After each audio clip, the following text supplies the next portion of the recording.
امام بخاری نے کتاب العلم میں اس حدیث کو لکھا ہے کہ حضرت عبداللہ ابن عمر رضی اللہ عنہما روایت کرتے ہیں کہ ایک دن نبی کریم علیہ الصلاۃ والتسلیم نے فرمایا کہ ایک درخت ہے جس کے پتے نہیں گرتے اور وہ مسلمان کے مشابہ ہے، مسلمان کی مثل ہے،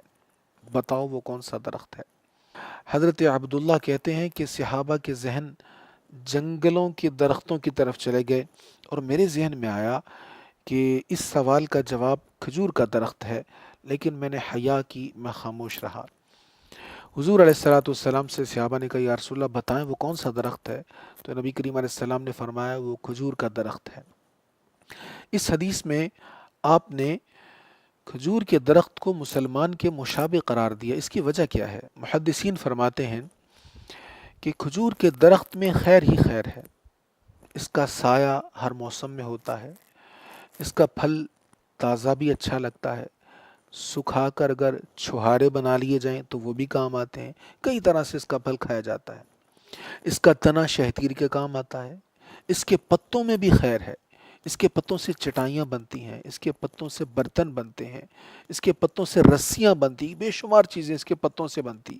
یہاں تک کہ اس کی گٹلی میں بھی خیر ہے، اس کی گٹلی سے تسبیحات بنتی ہیں، کئی چیزیں اس کی گٹلیوں سے بھی بنتی ہیں۔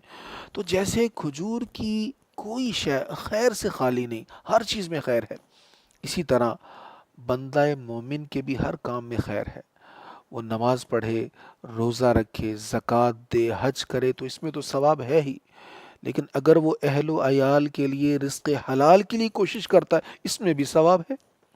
اگر وہ اپنے اعزاء اقربا کے ساتھ حسن سلوک کرتا ہے تو اس میں بھی ثواب ہے، یہاں تک کہ وہ اگر جائز لذتوں کی طرف رجوع کرتا ہے تو اس میں بھی ثواب ہے،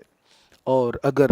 وہ حضور علیہ السلام کی سنت کی نیت کر کے سوتا ہے تو سونے میں بھی ثواب ہے، جاگتا ہے تو جاگنے میں بھی ثواب ہے، بس نیتیں درست ہوتی جائیں اور ذرائع درست ہوتے جائیں تو ہر کام میں خیر ہی خیر ہے۔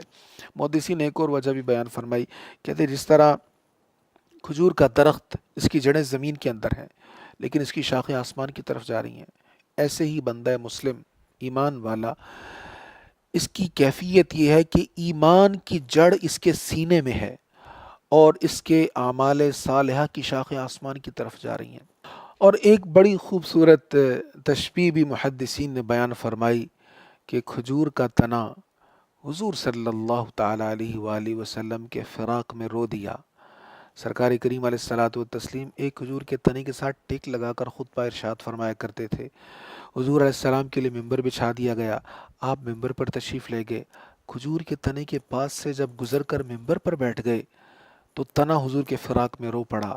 کہ کہاں حضور میرے ساتھ ٹیک لگا کر کھڑے ہوتے تھے اور گھنٹوں میرے پاس رہتے تھے، آج مجھ سے دور چلے گئے تو حضور کے ہجر میں، حضور کے فراق میں رو پڑا۔ ایسے ہی بندہ مسلمان ایمان والا حضور کے ہجر اور فراق میں تڑپتا ہے، حضور کی یاد میں بے قرار رہتا ہے۔ دعا یہ مانگیں اللہ تعالی ہمیں نبی کریم علیہ السلام کے فراق میں تڑپنے والا دل نصیب فرمائے۔